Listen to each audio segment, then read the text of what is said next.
Hello, good morning, good afternoon to all of you. I am Arpita Mukherjee. I am a professor at ICRIAR and I do have my team with me, which constitute of Tanu Goel, Ramneet Goswami, and we have also a new member in our team, Palak Jain. And I also have my funding team with me, which constitute of Conrad Adeno Stephen and easily known as CAS, and they have been funding a couple of studies on India-EU relations, how the two governments can work together to facilitate investment, what kind of reforms do we need in India, in Germany, and in other places of the European Union to have trade investment relationships much more stronger and better. In the context of the present study, we go to actually what is the background of the study. The background is that we are and we expect to get a lot of investment from the European Union, and which has increased many folds if you look into EU as a single entity and if you take away the other tax havens like Mauritius. Now, what has happened is that although we are getting this investment, our FDI inflows have come down of late, and the Indian government is very, very worried about why we are not getting enough FDI. Within the EU, Germany is our focus country because it is one of our largest investor, and it is also a big source of investment by itself as a country if you take it out of the EU as well. Now, what has happened is Germany is also a country where we get a lot of technology. So it's very important for us for technology purposes, for looking into Germany. And if you look into some of the companies, the German companies are spread in India across a wide range of services and manufacturing sectors.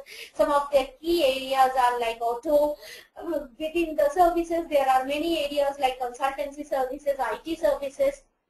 And all these areas are important because we look into it from the angle that India and Germany are negotiating or will be negotiating a trade agreement under the India-EU BTIA, and how we can leverage the relationship through the trade agreement. Next slide. Germany is also one company where a lot of Indian investment is happening of late. Many of them are for technological acquisition. For example, the Tata investment is cited very clear often. Even our IT companies have presence in Germany. But you know, still the position of Germany in terms of our outward investment is pretty low. German share in terms of our inward investment is very high.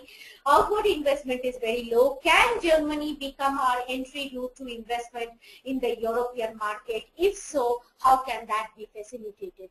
Is some of the questions that this study would like to answer. Next. Now, when you look into the bilateral engagement, there is a lot of effort put in by the governments to set up strategic partnerships. Germany is probably the only country with which we have a parliamentary and exchange program. We have signed investment promotion agreements. We have signed double taxation avoidance agreement. But we actually want to know under this study how much companies are using the trade agreements. Are you aware of the trade agreements? Are you using the trade agreements? If you are aware and using, do you find anything problematic with the trade agreements? Do you find them to be complete? These are the questions that we would like to answer and at the end of the study, and this is why we would like to work a lot with companies to understand what kind of problems they face in terms of their agreement knowledge and how the governments can collaborate better. Next slide. So given this, the objective of this study is to actually analyze the trend and patterns of bilateral investment between India and Germany, to also understand where the opportunities lies and maybe we are not able to fully avail that. You know, if the opportunity, for example, is lying in the automobile sector and we are not able to avail that because there are certain restrictions which may be a tariff restriction, those are the kind of barriers we really are looking into. Then we are looking into direct barriers to investment. They can be an FDI restrictions and other barriers which I will be coming up.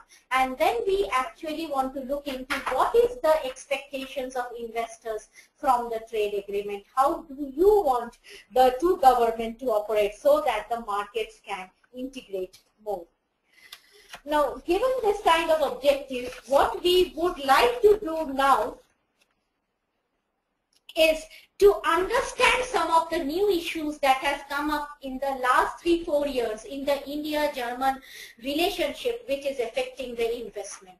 As you know that in the past few years, both India and Germany has been affected by the global slowdown. There was a massive slowdown in Germany. Germany is now coming out of the slowdown. India had seemed to be, it looked like Indian economy was not affected by the global slowdown, but we have now a lower growth rate and we have got a lower rating by different rating agencies. So there are many areas of concern, and you know how industry looks into this investment climate is very important for us to know.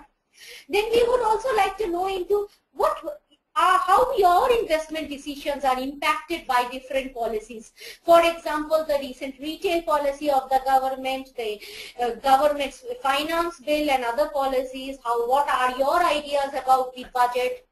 What do you think about the latest fiscal developments that India have taken? For example, some companies are not happy with the GAR, the MAT, that the slowdown in the GST, and what you really want out of it is very important.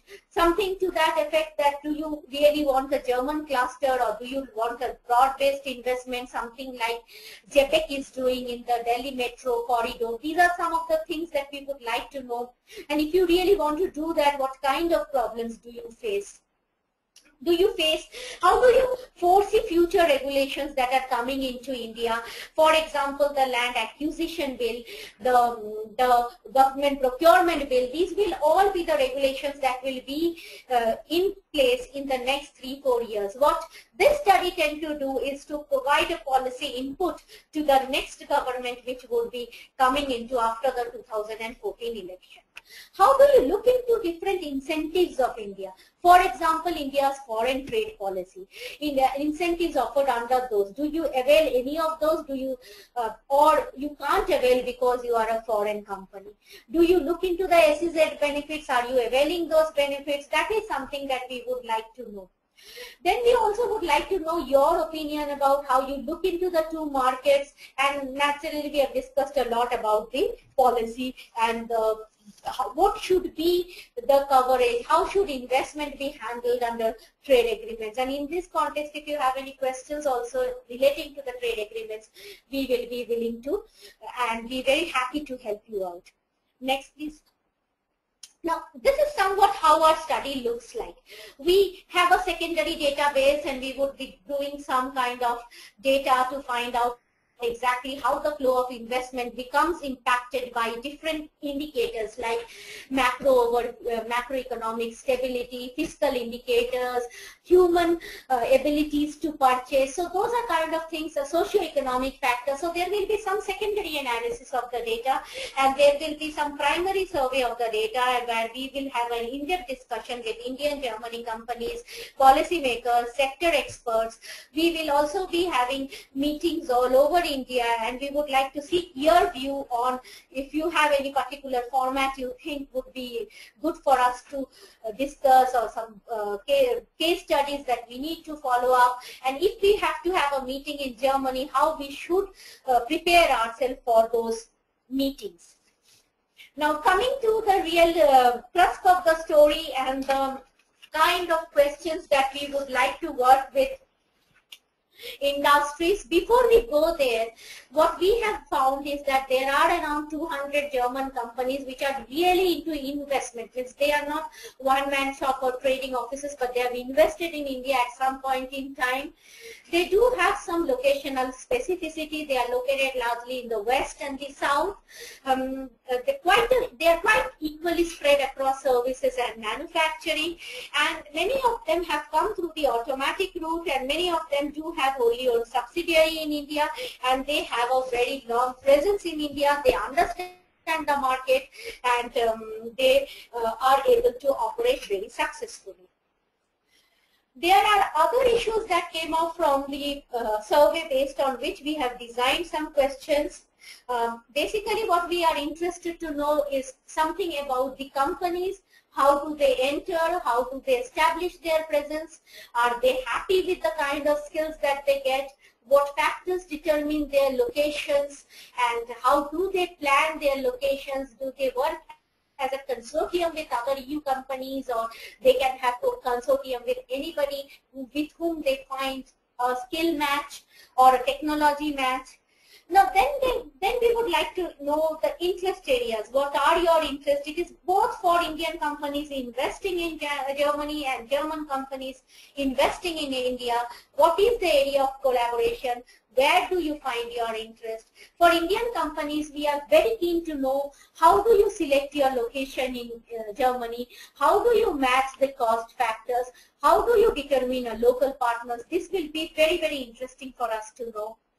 Secondly, we would also like to know about the market perception. How do you visualize the market? Because both the markets are now trying to recover. What are the companies' perceptions about the markets?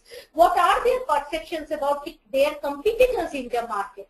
What are their own perceptions about their strengths vis-a-vis their competitors in the market? Next slide, please. And the basic fact that we want to do in this study and actually try to list the couple of important points and take it back to the Indian and German governments to get them sorted either through the bilateral trade agreement or through domestic reforms. And if I club the barriers into broad heads, there will be some barriers relating to entry.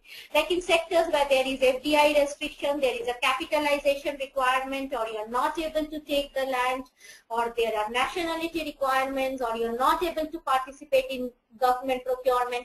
So the barriers that restricts your market participation is very important for us to know.